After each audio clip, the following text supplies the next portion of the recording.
many crews, one captain and a god in the water already writing what happens. Who did this? Nobody. Who blinded the giant? Nobody. Who walked into hell and walked out? Nobody. Say my name? You can't, 'cause I'm nobody.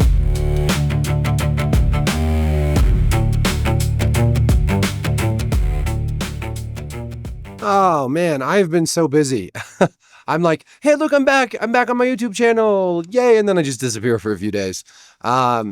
The thing is, okay, very briefly, and then I'm going to get into this discussion. But the thing about when you have chronic depression and also you have a house with like 4 sheds in the backyard is that you kind of become a hoarder. And then at one point you have to just go and get everything out and throw it all away. And then you also realize your garage is completely filled up with crap. It's not that I'm a hoarder, like a really classic in the classic sense. It's more like I just haven't dealt with a lot of shit. Both really like, in terms of like what I own, the storage, the things, the junk, and also internally, but we'll just, we'll leave that for another time, another video. For now, I wanted to talk about The Odyssey, and I wanted to talk about Spider-Man Brand New Day. I want to talk about both of these. These are the biggest movies of the summer. I also had like Toy Story 5 and some other stuff, but these movies came out like within a couple of weeks of each other, and I went to both of them. There's been a big conversation about these movies, especially The Odyssey. I'm a little late to that. I got in some arguments on Twitter, so I'm going to talk a little bit about my thoughts on The Odyssey first. Then we'll move into Brand New Day. Then we'll talk about both these films together, because I have some thoughts about them. Kind of, you remember when like Oppenheimer, Christopher Nolan's previous movie, and Barbie came out, and everyone was like Barbieheimer? I think there's actually a better connection between these two films than those two films. And actually, even just thinking about that makes me want to talk about both those two films again, because there's so much more to say about them. But those are kind of ancient history now, so we'll save that for another video. I hope everyone's having a lovely day, by the way. I have been busy. I went to weightlifting earlier, and then I went on a bike ride in the middle of the day in the heat, and I got super overheated, and then I just didn't do anything for like 2 hours. So now I took a really great shower, and I'm ready to talk about The Odyssey. Okay, this was a controversial movie mostly because of the casting. There was a lot of talk about the casting. And I have what I would call maybe eclectic or nuanced views when it comes to this kind of thing. There are 2 camps when it comes to casting a movie like The Odyssey. There's one camp that is like, we need representation, we need diversity, we should make as much diversity as possible. The DEI camp, the woke camp, the SJWs, whatever. Then there is the anti-woke camp, the like Elon Musk acolytes, the MAGA, the whatever, the people who are like, oh, this DEI woke crap, go woke, go broke. This movie's going to fail. Obviously it didn't. Any kind of like non-realistic casting is bad and evil, and it's just pandering to the woke mafia or mob or whatever they call it. But I don't think that either of these positions is really tenable or very intelligent, I guess. It's simplifying complex issues, okay, right? And this is one thing the internet does really well, and especially certain influencers on the internet do really well, and politicians and propagandists, is they make complex issues simple in order for sides to be drawn, lines in the sand to be drawn.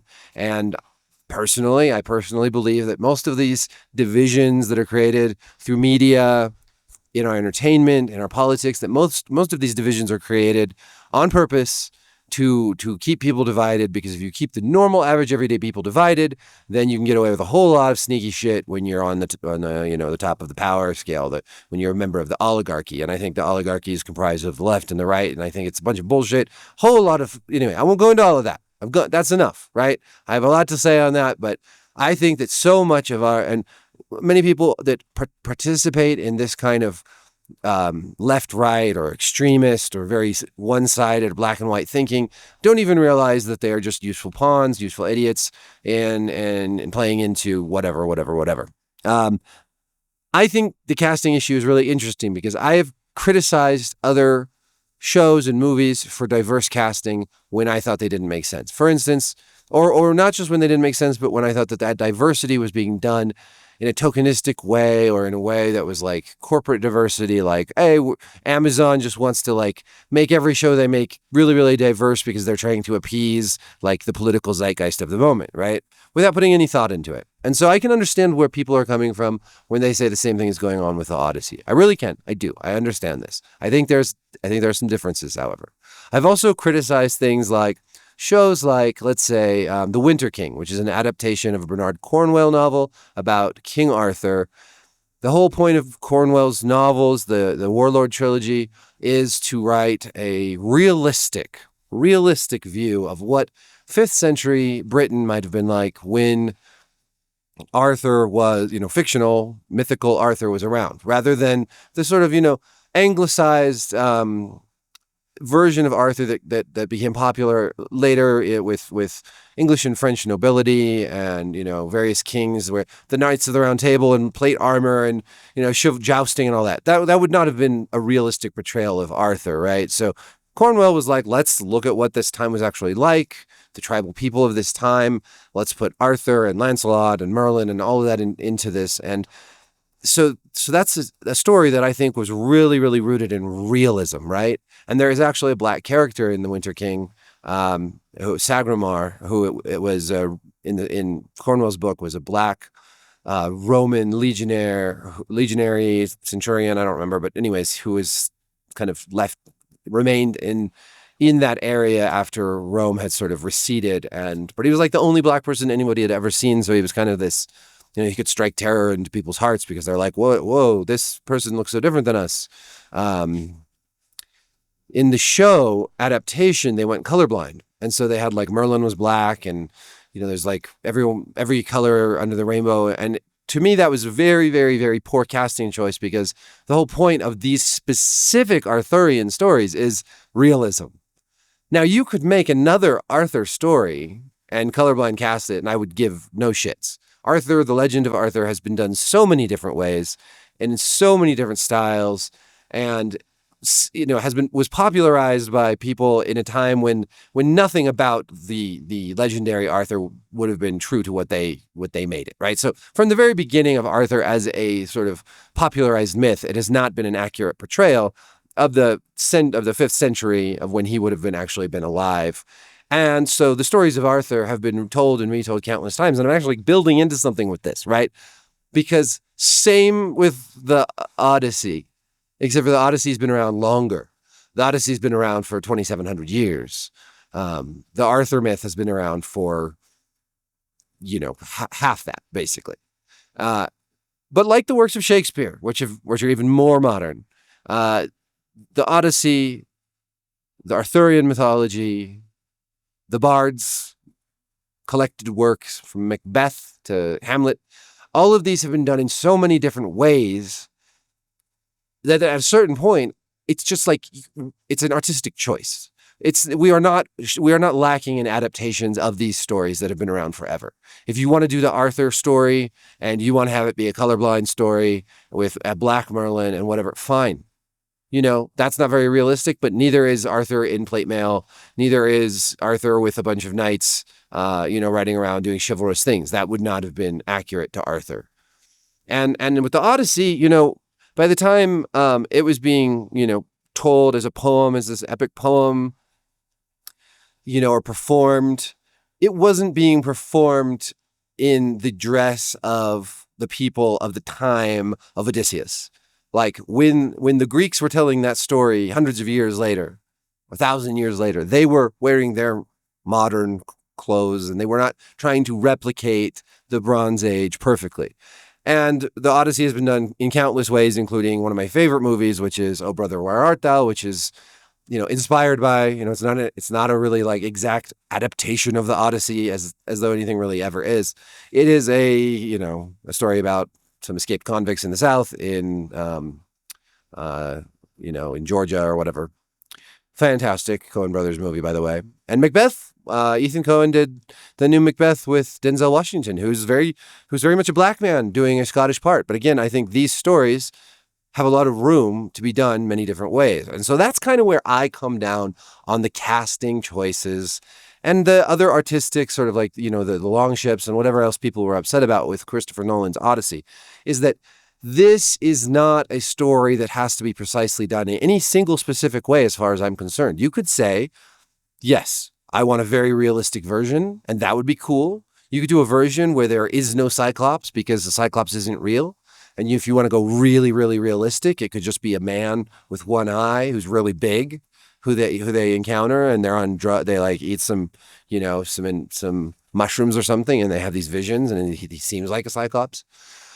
People were like, actually, I wrote a piece a few days before this, but I had written a piece about some different movies that were on Pluto for free that you could watch before the Odyssey came out. One of those kind of online listings that online writers do, hoping that they will get some traffic, and it didn't really get much. But one of the movies was Braveheart, and I said in my little passage about this, I said I'd be really curious to see what a Mel Gibson Odyssey would look like. And then like a few days later, Elon Musk is like, I'll pay Mel Gibson all his money to make the Odyssey. And I'm like, what did you stole my idea, Elon? I think Mel Gibson is a phenomenal director. I love Mel Gibson's movies. Braveheart is one of my favorite movies of all time. Apocalypto is a wonderful movie that really does a lot to immerse you in this ancient native civilization, Aztec, I believe. Was it Mayan, Aztec? I can never remember. Phenomenal. Uses the language of the time, a dead language. Casts a bunch of locals. I'm not going to say it's realistic because it's a work of fiction and it's not necessarily concerned with being true. It's concerned with feeling authentic, and there's a difference there, right? There's a difference between authenticity and the truth. Braveheart is another great example of this. Braveheart is a wonderful movie. It feels very authentically Scottish. They did not wear kilts in the time of William Wallace. They did not have crossbows. There's a lot of things, the tartans, all that. There's a lot of things in that movie that are not true to history. They're not historically accurate, but they feel authentic, and then so they immerse us in the film. So maybe if Mel Gibson made The Odyssey, he would make a version where it felt authentic to what an ancient Bronze Era Greece might feel like. What would I do differently? I would cast differently. My problem with the casting was never that it was diverse, although I think that if I cast it, like in terms of like, if I were casting for diversity, I would probably have a very like white to olive tone range, probably. Like I would never have thought of casting Helen of Troy as a Black woman. It doesn't bother me personally, and I think it actually is kind of interesting in the movie. I'm not offended by this, again, because the Odyssey's been around for 2,700 years. It's like, this is not a Nolan's attempt at a really super, super realistic version of the Odyssey. It's his own personal artistic vision. I would be offended if, well, I've already discussed why I was bothered by The Winter King, because they took someone's artistic vision and they ruined it with diverse casting and tore away all that realism that was supposed to be there. But anyways, a Mel Gibson version or my version of this probably wouldn't be quite as diverse, but I do think a lot of people in the Mediterranean area are darker skinned. Greek people can look quite dark. So I think whatever. I doubt there'd be enough Greek actors to cast the whole thing with Greek actors, but I was going to make a whole sort of thing about what I would do differently than Christopher Nolan if I made The Odyssey, but it's like, it's so much because, well, first of all, I'm not a movie director, so it's all sort of theoretical, and like, I like Nolan's style, and I thought the movie was great, but of course there's tons of things about Nolan's style that I also don't really care for, like the muddy sound editing where it's hard to hear people talk. It's very obnoxious at times. I think he spent way too much time on the suitors and like on Penelope, and I think I would never in a million years have gone so hard into the modern vernacular. I don't mind that there were American accents. I think that's actually kind of an interesting choice. I probably would have just let everyone have their own accent, because like, why not just if you're going to go with like, it's English, just, let Robert Pattinson just do the British accent, whatever, who cares? I wouldn't have cast Well, I still probably I didn't think that Anne Hathaway was quite the Penelope that I would have wanted there. And however, Matt Damon, I also would not have cast. Like that wouldn't have been my pick for Odysseus, and yet I thought he did just a tremendous job. He was so good in it. And right up, like, I don't know. I think I would have made a completely different movie. I wouldn't have cast nearly as many famous people, which is what I was going to say a second ago. I don't think a movie like this needs like that many famous people. Like, I think having, I think like it was great that, that Cersei with the pig, turning them everyone into pigs, like she was Bev Morta. That actress whose name is suddenly just disappearing from my head, but she played like Alpha in The Walking Dead. She is a little slightly lesser known actress, and I think it's really great that she was cast in that role. You know, I just think I like it when directors let new actors be part of their films and don't just have the same actors they've worked with a million times, always, every time act in their films, and not let like up and comers. I don't know. This is a personal thing, and it's not a ding against the movie necessarily. But these all-star casts kind of bother me, and I feel like this is a great opportunity for newcomers. And I love to see movies when there's like actors that you've never seen before, and you're like, holy shit, they were so good, and I've never heard of them before, and now I'm a fan. I like that. That's a personal thing. All told, though, I thought that it was great. I thought it was intense and weird, and it reminded me a bit of like The Green Knight, the A24 film, which again was like a colorblind version of that story. Creepy, a little artsy. I liked it better than Oppenheimer, which I just didn't care for that much. But I don't know. When it comes to Nolan, he's kind of hit or miss in some ways. I like him more. I like his style, but it's not like with this movie, I'm not like, oh my God, I have to see it again right away. Although I do want to see it again because there's just enough about it that was weird and disarming and surprising that I want to go again and just like take it in again because there was just so much going on. And yeah, overall, I liked the movie. I think you should go see it. I would love to see it on an IMAX, but the closest good IMAX is really far away. So I probably won't get that opportunity unless I like fly to LA or something. Maybe I will. I don't know. I guess if the movie was really, really good, I would fly to LA for it. But it's probably not a fly to LA level movie. Still excellent, epic. I just think the casting debate was largely just culture war bullshit that I found quite obnoxious. Not that I find that conversation around casting to be worthless. And I don't think you're necessarily racist if you are upset about this. Sometimes I get flippant and I say things like that. I don't really mean that. I think there are racists out there who absolutely latch onto these things. But anyways, Brand New Day. Let's talk about Spider-Man Brand New Day. I also saw that in theaters. Weirdly, like I went by myself to that one because it was just like my son just turned 16 and he immediately got a job and he was working that day. My daughter and her boyfriend were out of town. And like, there was only like one seat left in the theater. So this movie was selling out like crazy. So I just went to this by myself, which was weird. Also, the power went out in the middle of the movie and the fire alarm went on. So we were all like exiting the theater right in the middle of the movie. And then they are like, no, it's just a power outage.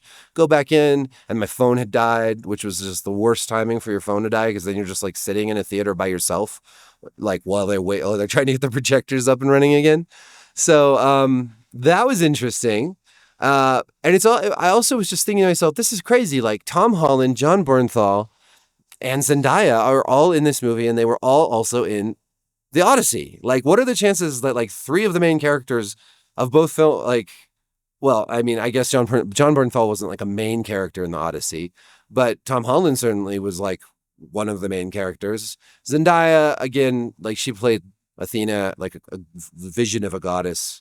So not really a main character, but a prominent part of the story in The Odyssey. There's so much more to talk about in The Odyssey. I feel like I've just skipped ahead. So let me rewind just a little tiny bit, then we'll get to Brand New Day. This is the problem with speaking off the cuff, and oh my God, I've already got it in like 20 minutes. So maybe I'll save Brand New Day. I'm sorry. This is my brain. This is your brain on drugs. except for I'm not on drugs. Maybe I should be on drugs.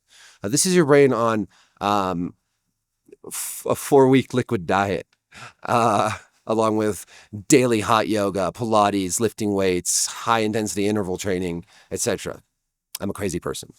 But I'm going to save Brand New Day and my discussion of The Odyssey and Brand New Day for another video, because this is already 20 minutes long, which is crazy. I've just been rambling. But I loved the ending of The Odyssey. I loved it. I thought it was so brilliant when he sat down and was talking with Penelope, and he was talking about how he betrayed custom, his cleverness, his victory, the whole thing, his legend, this whole legend of Odysseus, who conquered Troy and they got Helen and they defeated their enemies and they are the people from the sea that we kept hearing about. I thought that was great. I thought that was such a cool, I don't want to say twist. It is kind of a twist. But instead of just portraying this as like this heroic thing where they defeated their enemy, they presented this as like this breaking of custom. And I thought that was, I thought personally that has a very small c conservative message, which is that like the breaking of custom and tradition is actually a terrible sin, right? Like they broke their whole civilization. They won the battle. They defeated their enemy, but they lost their civilization. They lost the trust that civilization was built upon. And that in some ways that betrayal gave permission to the suitors, to Robert Pattinson's character, whose name I can't pronounce and don't remember, and I'm not going to look it up, him and everyone else. It gave them permission in a way to also abuse tradition. And in some ways then Odysseus comes back and he pays his debt by freeing Penelope and killing the suitors. And I thought that scene was pretty awesome. And Pattinson was so good. He's just like, get the spears, get the shields, everyone protect me. I'm such a little bitch. He did great. He's a great actor. But I thought that was all great. I thought the line like our age of bronze has ended. I thought that was a very bad line personally. Because, of course, nobody in the Bronze Age referred to themselves as being in the Bronze Age.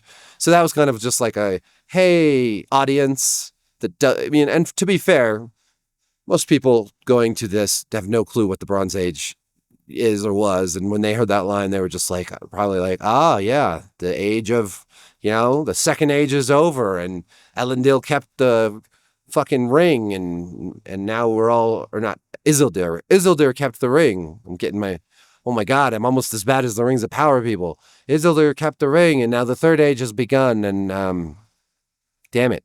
But in the end, Odysseus exiles himself, or is exiled, and they sail off into the west. And I thought it was all very, very, very, very cool. A great ending to the movie. The movie itself had some slow moments, but it was also like super creepy at times. Again, the pig scene, which all I could think of was Bavmorda, where she's in Willow, she's at Nakmar Castle, and the forces of Erk and Madmartigan and all the good guys are down there below, and she's like, "You're all pigs." Yeah, and then Sorcia's like, "Mother, no!" And then Bavmorda, you can tell she's really like conflicted. She doesn't want to turn her daughter into a pig, but she does it anyways. Oh man, what a great movie Willow is.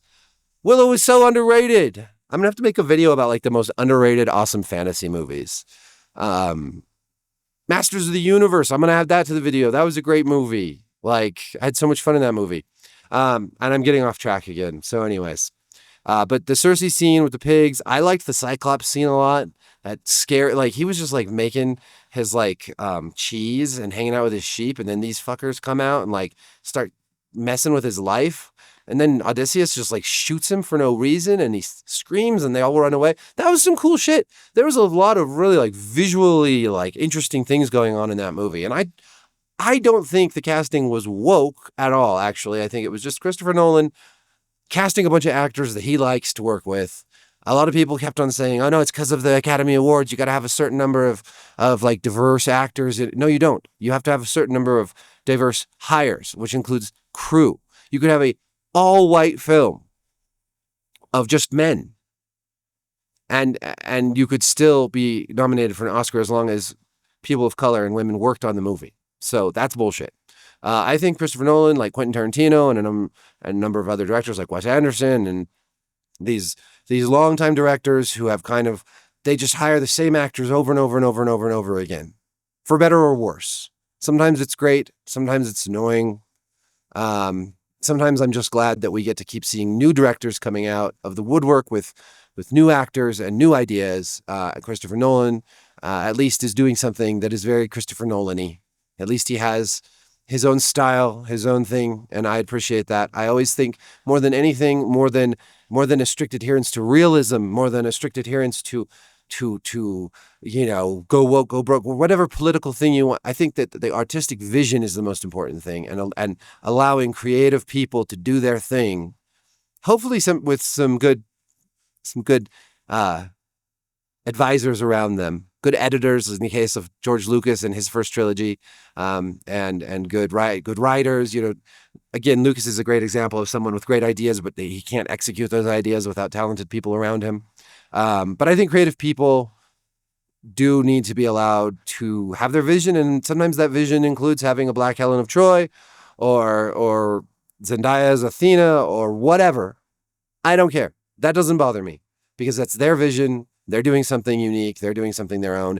I would go see Mel Gibson's Odyssey in a heartbeat. I bet it would be badass. Mel Gibson's crazy. I think he's a crazy, damaged person, but I'm a huge fan still. So what can I say? I think people are complicated. I think all of this is complicated. I think if you come to my channel and you subscribe to my channel, we will talk about things that are complicated, that don't have easy answers. And we can argue about them, and we can disagree about them, and we can still be friends, maybe, hopefully, as long as as long as you aren't too much of an asshole, we can still be friends. And I will try not to be too much of an asshole also. So let me know what you thought of The Odyssey. We'll have another video about Brand New Day, and I will talk about both those movies together maybe in a third video. And I also need to talk about Barbie, because I've been thinking about that movie again because of the Oppenheimer thing, and so much other stuff. I don't know if I'm going to talk about Walking Dead Dead City, though, guys. I don't know if I'm going to make a video about it. I watched one episode and I was just like, can't handle it. Just can't. I don't know if I can handle any more Walking Dead. I have to, a little addendum here. I forgot to mention, I really also enjoyed the soundtrack, which was really different. It was very non-orchestral, but what I liked the most about it was the moments where Odysseus took his bow and plucked it, and that sound was just so big, and it was just taking that the symbolic power of Odysseus's bow, and the fact that he's the only one who can string it. It takes that into the actual music, and it sends that fear and awe through the whole theater, and through all the, and then during the scene with the suitors, through all of their black little hearts. So the sound was really cool. And I thought the Trojan horse scene was really cool. People were comparing the Trojan horse from Troy, which is a movie I still haven't seen because I thought it looked like shit when it came out. And I thought, even though I was a Brad Pitt fan, I thought he kind of looked I don't know. He just looked kind of dumb. The whole thing just looked dumb to me. I'm going to watch it. I sort of have to watch it now to compare, even though it's not the same story, but they are connected stories. The people compared the Trojan horse from that movie, and I'm I like the version of the Trojan horse in the Odyssey. It was crazy, and the scene where they're all in the horse itself, and some of them are drowning, and they're pissing and shitting on each other, and they're waiting for the Trojans to come and drag it back to Troy. I thought that reminded me of some scenes from Dunkirk, actually, a little bit, but. That also reminds me of Elliot Page being in this, which is another DEI casting or whatever. Again, recall Nolan likes to work with actors he's worked with previously, and when Elliot Page was Ellen Page, he worked with her, she at the time, on Inception, and she had a big role in that. So it is no shocker. Also, Page was not cast as Achilles. It was the name again escapes me. It's Sign-On or something like that. Anyways, pretty small part. Did a fine job. Not worth all the controversy. I'm sorry. Some things, it's just crazy how much people blow these things out of proportion. And how much like misinformation gets into people's heads. Like the whole rumor that Paige was cast as Achilles. That took on such a life. I'm sure some people still believe it. A lot of people still believe it. It annoys me because like I think a lot of people who don't know shit about the Odyssey are talking about it like they care about it, and they've cared about it passionately since they were 3 months old.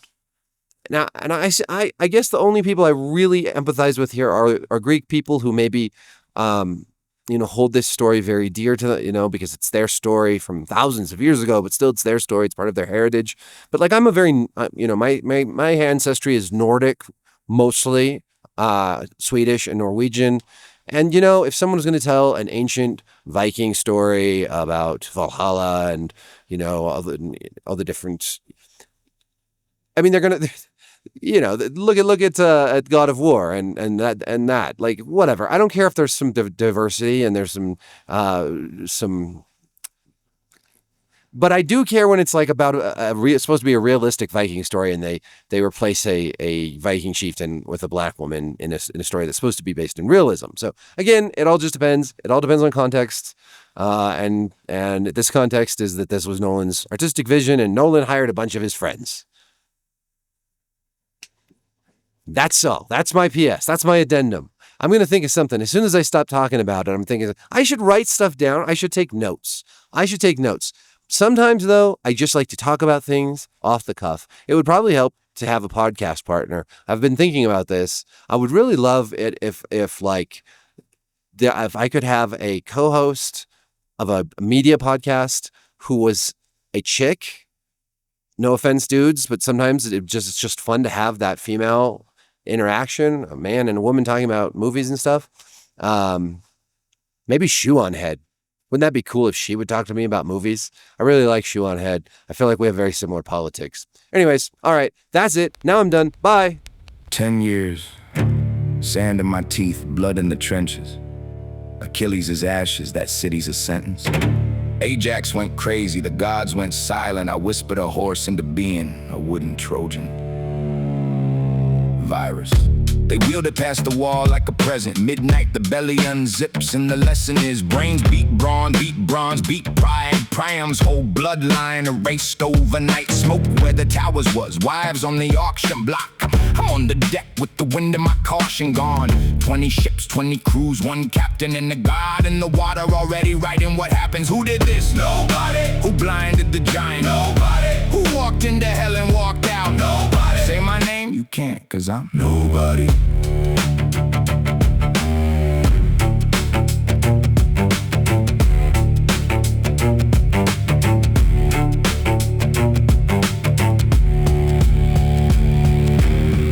On the shore, made my men forget their mothers, dragged them back to the oars, tied them down like brothers. Cyclops in the cave, ate two like appetizers, so I sharpened up an olive steak and got them tipsy on the finest. Drove it in the socket, heard the eyeball hiss. Who did this? Nobody. And that's the whole trick, kid. But I got cocky, yelled my name across the water. Poseidon heard it took a decade as the offer. Circe turned my sailors into swine in the season. Hermes gave me moly, I ate it and I beat it. Sailed to the dead, saw my mother in the gloom. Reached for her 3 times, hugged the room. Siren sang the sweetest thing a man could ever hear. Wax in the ears, rope on me, still I nearly tore an ear off the mast. Scylla 8-6, watch Eurydice inhaled. Then the crew ate the sun god's cattle and the whole ship failed.